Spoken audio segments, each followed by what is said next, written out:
మంత్రి ఉత్తమ్ కుమార్ రెడ్డి మీడియాతో మాట్లాడుతున్నారు. లైవ్ చూద్దాం. ఇప్పుడు జరుగుతున్న ధాన్యం కొనుగోలు విషయంలో గత ప్రభుత్వం కంటే మేము ముందు మొదలుపెట్టినాం. ఎక్కువ కేంద్రాలు ఓపెన్ చేసినాం, ఎక్కువ కొనుగోలు చేసినాం. రాష్ట్ర వ్యాప్తంగా 4-5 రోజుల్లో రైతులకి పైసలు అందే విధంగా చేసినాం. మొన్న క్యాబినెట్లో ముఖ్యమంత్రి రేవంత్ రెడ్డి గారి నాయకత్వంలో ఒక విప్లవాత్మక స్టెప్ తీసుకొని ధాన్యం తడిచిన ధాన్యాన్ని, దెబ్బతిన్న ధాన్యాన్ని ఎంఎస్పి ధరకి కొనుగోలు చేస్తాం. అది ఎఫ్సిఐకి సప్లై చేయలేకపోయినా ఆ నష్టాన్ని ఈ ప్రభుత్వం భరిస్తుందని చెప్పి క్యాబినెట్లో తీర్మానం చేసి కలెక్టర్లందరూ కూడా చెప్పడం జరిగింది. ఇది ఎన్నో ఏళ్ల అనుభవంతో మీకు చెప్తున్నా, ఇది చాలా అరుదైన విషయం. అన్సీజనల్ అకాల వర్షాల్లో, వడగండ్ల వానలో తడిసిన ధాన్యాన్ని ప్రభుత్వం ఎంఎస్పి ధరకు కొని ఆ జరిగే నష్టాన్ని మరి ప్రభుత్వమే భరించి రైతులకు ఇబ్బంది కాకుండా చూసిన ప్రభుత్వం మాది. ఎవరో పెద్ద హెల్ప్ లైన్లు పెట్టినాం. అదేవిధంగా ఈ తాలు తరుగు అనే విషయాల్లో ఏళ్ల తరబడి వస్తున్న విషయం ఇది. బీజేపీ పాలిత రాష్ట్రాల్లో కూడా ఉంది. మిషన్ కట్టింగ్లో కొంత ఆ ధాన్యంతో సహా కొంత హస్కు కింద పడిపెట్టినప్పుడు కొంత మట్టి పల్లాలు ఇవన్నీ అందులో వచ్చినప్పుడు మేము వీలైనంత వరకు క్లీనింగ్ చేయించి ఆ తాలు తరుగు మినిమం చేయాలని ఒక స్పెషల్ డ్రైవ్గా తీసుకున్నాము. గతంలో ఎన్నడూ లేని విధంగా ఈ తాలు తరుగు విషయంలో ఈ ప్రభుత్వం చర్యలు తీసుకొని రైతులకి లాభం జరిగే విధంగా మేము చర్యలు తీసుకుంటే, ఒక పెద్ద మనిషి అంటాడు 10% తాలు తరుగు మీరు కావలసుకొని ఇస్తేస్తున్నారు. ఉన్న 7,200 మహిళా సంఘాల ప్రొక్యూర్మెంట్ సెంటర్స్ ఉన్నాయి, 3,000 మిల్స్ ఉన్నాయి. ఏది ఈ కొనుగోలు ఆపరేషన్స్లో, ప్రొక్యూర్మెంట్ ఆపరేషన్లో మేము కమిషన్ దోమినమాట, 1000 కోట్లు నేను తీసుకున్నట, 100 కోట్ల వరకు పంపించినట. ఇంత పచ్చి అబద్ధం, దుర్మార్గపు నీచమైన మాటలు వాడు ఉపసంహరించుకోవాలని చెప్పి నేను డిమాండ్ చేస్తున్నా. మరి ఢిల్లీకి పైసలు పంపించిండ్రు, మరి వాళ్ళు ఢిల్లీకి పైసలు పంపించి కొత్తగా బీజేపీలో చేరినారు, ఫ్లోర్ లీడర్ పదవి కొనుక్కున్నావు. కానీ మాకు ఆ సంస్కృతి లేదు. ఉత్తమ్ కుమార్ రెడ్డి అసలు కాదు. అదేవిధంగా మేమేమి ధాన్యం కొనుగోలు కోసం రాష్ట్రంలో ప్రభుత్వంలో పెద్దల్ని కలిసి బయటనేమో కొనుగోలు విషయం మాట్లాడి లోపల రూమ్లో పోయి వాళ్ళ భూముల విషయం మాట్లాడే సంస్కృతి కూడా మాది కాదు. మరి ఈ విధంగా చేసిన వాళ్ళు పూర్తిగా అబద్ధపు ప్రచారం. అసలు ఏ మాత్రం 1% కూడా దాంట్లో నిజం లేదు. అదేవిధంగా వాళ్ళు ఏమంటారు, 1,30,00,000 మెట్రిక్ టన్నుల ధాన్యం కొనుగోలు అయిందట. అసలు కనీస మినిమం ఫిగర్స్ ఒక ప్రిపరేషన్ కూడా లేదు. అసలు ఆ రోజుకి కొన్న ధాన్యం మొత్తం కూడా 30 లక్షల మెట్రిక్ టన్నులే. వాళ్ళు పెద్ద ఎత్తున ప్రశ్నలు పెట్టి 1,30,00,000 కొన్నామని చెప్పిండు. అంటే ఆ రోజుకి 1/4. సో దీని మీద ఏంటంటే ప్రధానంగా ధాన్యం కొనుగోలు విషయంలో ఎక్కడ అవినీతి జరగకుండా రైతులకు మేలు జరిగే విధంగా మా ప్రభుత్వం ముందుకు పోయింది. మీరు చేస్తున్న ఆరోపణలు అన్నీ తప్పు. ఎవరన్నా తాలు తరుగు కింద ప్రొక్యూర్మెంట్ సెంటర్లో, మిల్లర్లో ఎవరైనా సరే ఎవరైనా లంచాలు కమిషన్లు తీసుకుంటే కఠిన చర్యలు తీసుకుంటామని చెప్పి కూడా మీ ద్వారా రైతులందరికీ తెలియజేస్తున్నారు. అదేవిధంగా ఇంకో పెద్ద మనిషి పదే సన్న బియ్యం కొన్నారు, ఇంత కొన్నారు, ఆ రేటు కొన్నారు, 350 కోట్లు తప్పినరు. ఓకే, సన్న బియ్యం ఒక్క గింజ కూడా కొనలేదు, ఒక్క గింజ సన్న బియ్యం కొనలేదు. ఒక్క గింజ సన్నవడ్లు అమ్మలేదు. మరి మీరు ఏదో చూసుకొని 50 రూపాయలు ఉంది, నేను 32 రూపాయలకి ఇస్తా, నేను 45 రూపాయలకి ఇస్తా. నేను ఒకటే చెప్తున్నా, మీరు అన్నారు కదా, బీజేపీ నుంచి మహేశ్వర్ రెడ్డి అన్నాడు, టీఆర్ఎస్ నుంచి కేటీఆర్ అన్నాడు మార్కెట్లో ఇంతకుందని. ఎస్, ఓకే, 42 రూపాయలకు మీరు ఇవ్వండి. మీరు ఎంత సన్న బియ్యం ఇస్తే అంత సన్న బియ్యం ఈ ప్రభుత్వం కొనుగోలు చేస్తుంది. టెండర్ కండిషన్స్ ప్రకారము ఫోర్టిఫికేషన్ చేయాలి, గన్నీ బ్యాగ్స్ చేయాలి, ట్రాన్స్పోర్టేషన్ చేయాలి. దాని ప్రకారం టెండర్ కండిషన్స్ ఒప్పుకొని చేయండి. మీరు ఈ సన్న బియ్యాన్ని మీరు చెప్పిన ఫిగర్ 42 రూపాయలకి మీరు ఎంత ఇస్తే అంత ప్రభుత్వం వెంటనే కొనుగోలు చేస్తాము. Okay Srinivas, okay. మరి అదేవిధంగా అసలు ఏం స్కామ్, సన్న బియ్యం స్కామ్ అట. అసలు సన్న బియ్య స్కామ్, ఒక్క గింజ కొనలేదు, ఒక్క రూపాయి ఖర్చు పెట్టలేదు. మేము ఒక టెండర్ ప్రక్రియ చేసినాము, అది మేమే నిలిపివేసినాము. ఇప్పుడు ఉన్న మా దగ్గర ఉన్న స్టాక్ ఉన్న సన్నవడ్ల నుంచే మిల్లింగ్ చేసి సప్లై చేయబోతున్నాము. అయినా సరే మీరు 42 రూపాయలకి ఇస్తే మాత్రం అది ప్రభుత్వానికి పిల్లలకు చాలా మేలు అవుతుంది.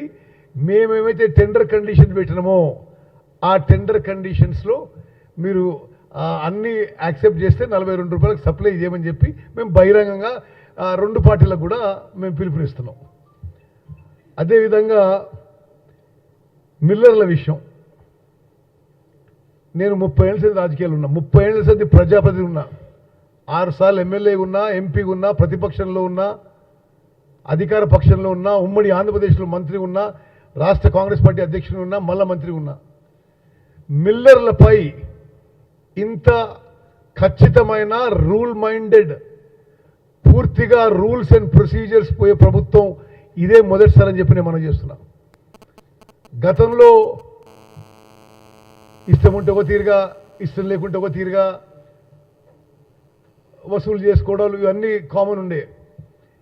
ఈ రాష్ట్రంలో మేము అనుకునేది రైస్ మిల్లింగ్ పరిశ్రమ మేము ఒక మంచి పరిశ్రమగా కొన్ని లక్షల మందికి ఉపాధి కల్పిస్తుంది, ఈ రాష్ట్ర ఎకానమీకి కూడా ఎంతో ఉపయోగపడే పరిశ్రమ అని మేము భావిస్తున్నాం.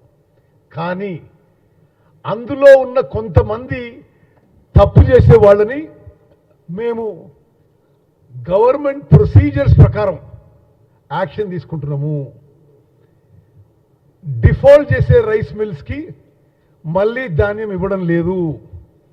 పెద్ద ఎత్తున డిఫాల్టర్స్కి కేసులు ఫైల్ చేస్తున్నాము, రెవెన్యూ రికవరీ యాక్ట్ పెట్టినాము, కొన్ని ఎక్స్ట్రీమ్ సందర్భాల్లో అరెస్ట్ కూడా చేయడం జరిగింది.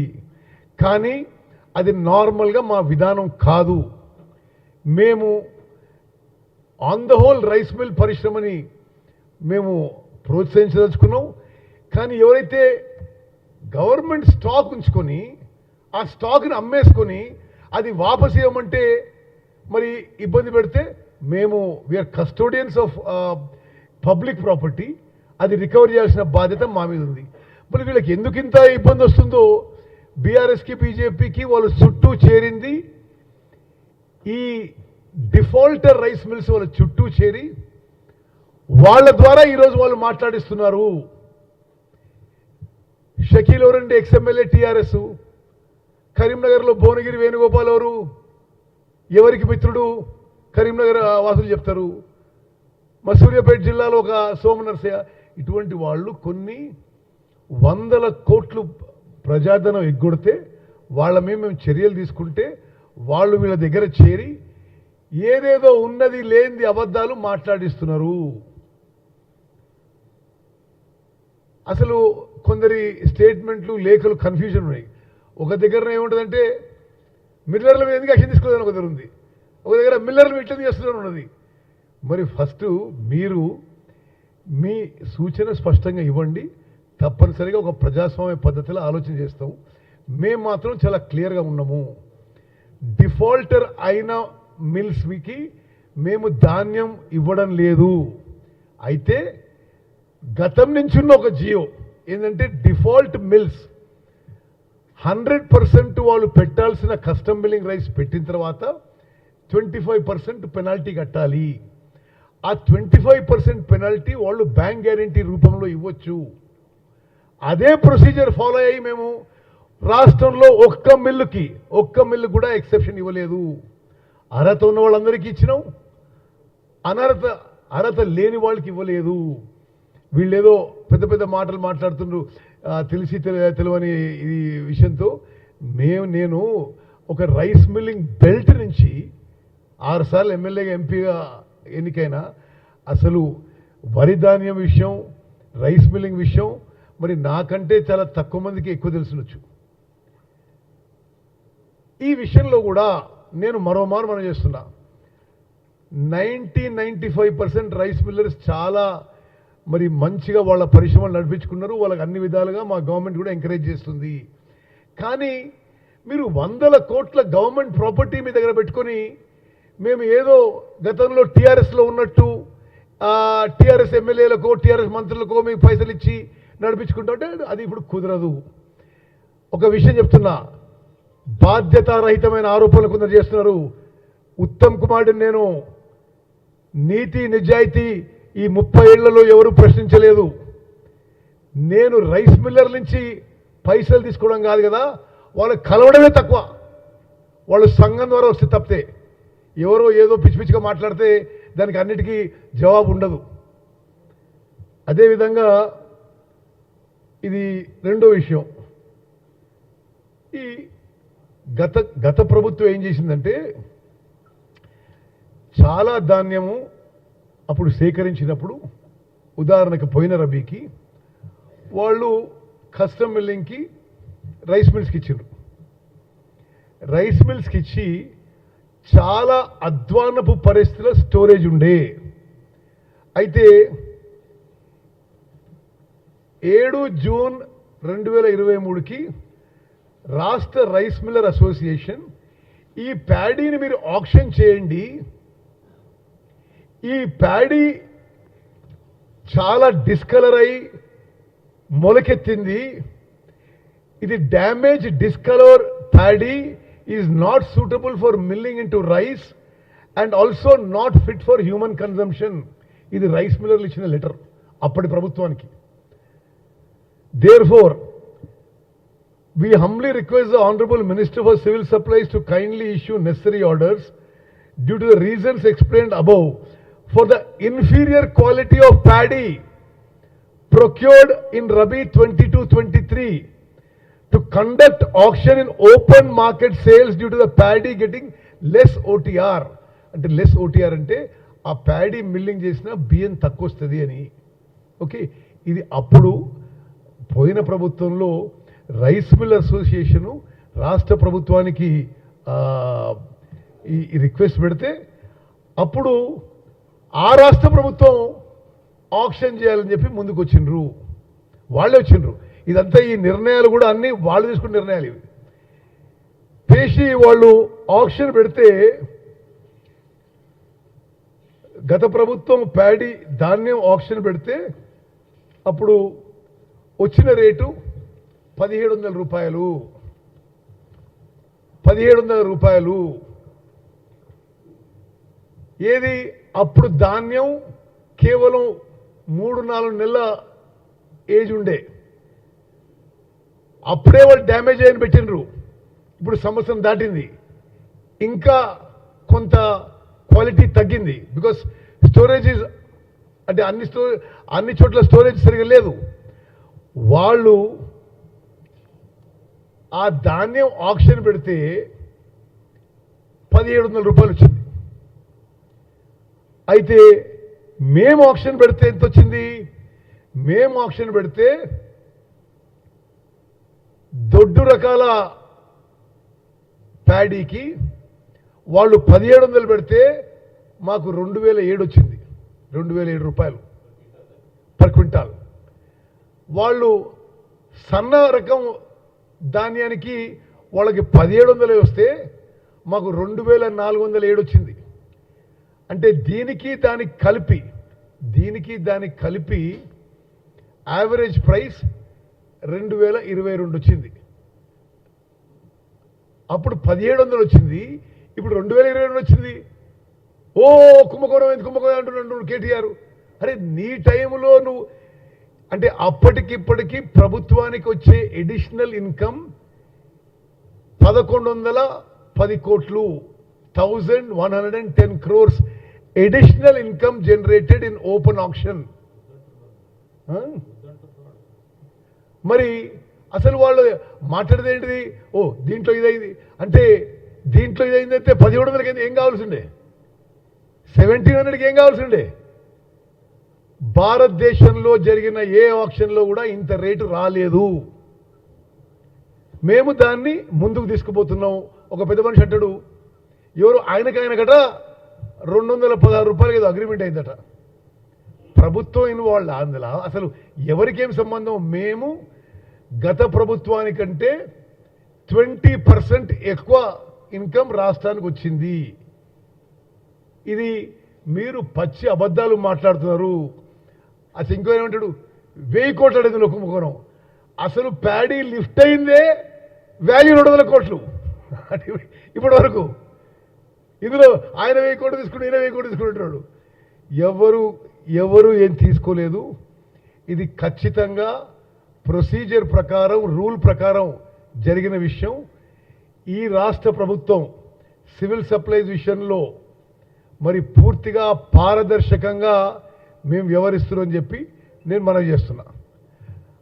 అదేవిధంగా అంటే ఉదాహరణకి ఎన్ని విషయాల్లో అబద్ధాలు చెప్పినో చెప్తా మీకు. ఇలా పొద్దున కేటీఆర్ గారు కేంద్రీయ బండారు బ్లాక్ లిస్ట్ అయింది, మీరు ఎట్లా చిన్ను అంటారు. బ్లాక్ లిస్ట్ చేసింది మీ ప్రభుత్వంలో, బ్లాక్ లిస్ట్ని తీసేసింది మీ ప్రభుత్వంలోనే. ఆ లెటర్ కూడా ఇక్కడ కాపీ ఉంది నా దగ్గర. మేము ప్రభుత్వం ఏర్పడే నాటికి వాళ్ళకి బ్లాక్ లిస్ట్ లేదు.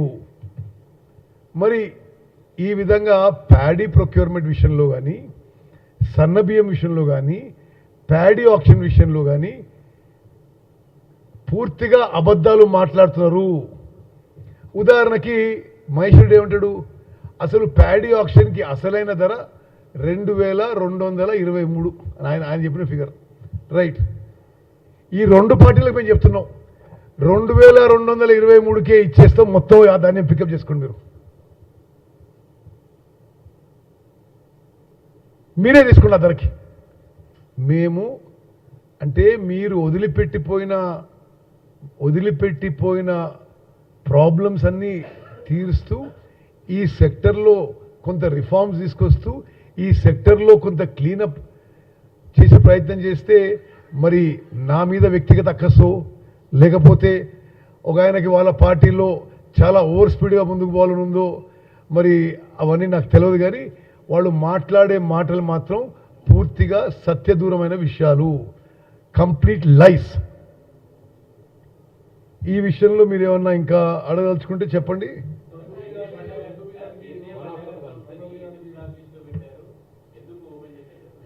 సరే చూడండి, నేను వాళ్ళు చెప్పిన దానికి సమాధానం చెప్తున్నా. మేము వచ్చే నాటికి కేంద్రీయ బండారికి బ్లాక్ లిస్టింగ్లో తీసేయబడ్డది. సరే అవన్నీ ఇప్పుడు మాకెందుకు?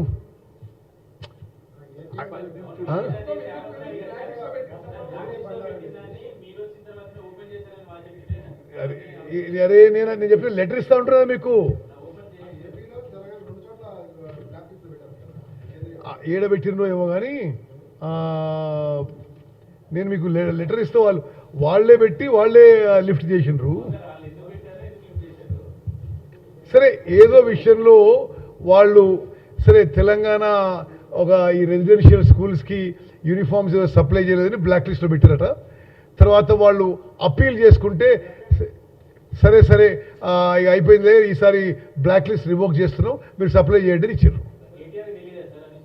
తెలియకుండొచ్చు, అందుకే మాట్లాడినాము. ఎట్లా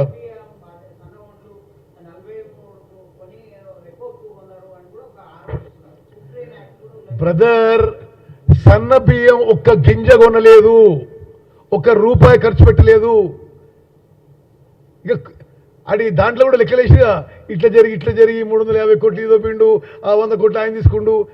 మరి నేనేమంటున్నా, ఒక్క గింజ సన్న బియ్యం కొనుగోలు చేయలేదు. చెప్పలేదు.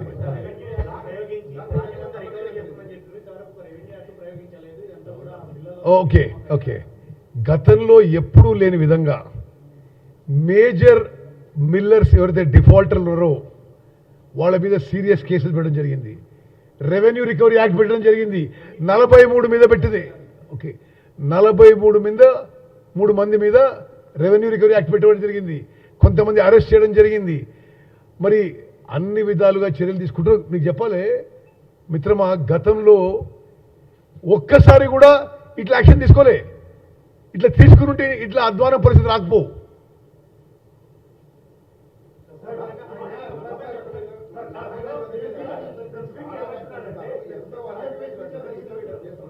Yeah Rahul, yeah yeah yeah yeah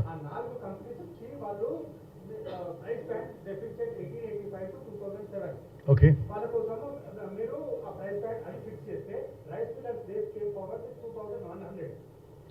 Rice millers did not come forward to meet us at all. No rice miller has told us.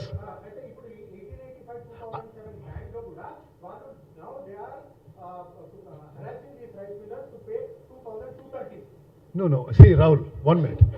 We have sold the government stock on an as-is, where-is basis. What is the further transaction? The government is not concerned, no? Will you agree with me? Okay. However, why are they asking the government? Government is saying, ikkada paddy undi, mari idi rate, ee rate ma kattesenu.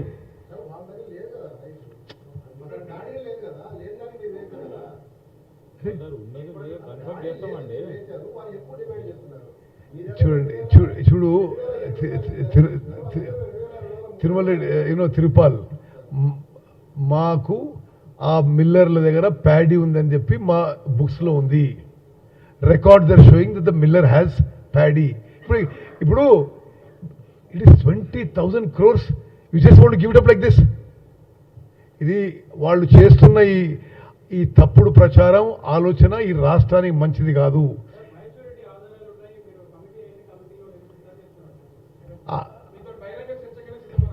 Is two junior. Okay, correct, అది కూడా కరెక్టే.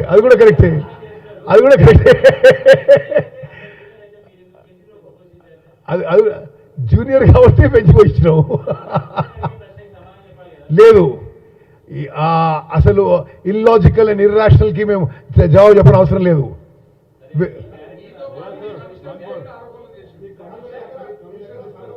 ఇంకోటి, it is a very serious matter. మరి ఆయన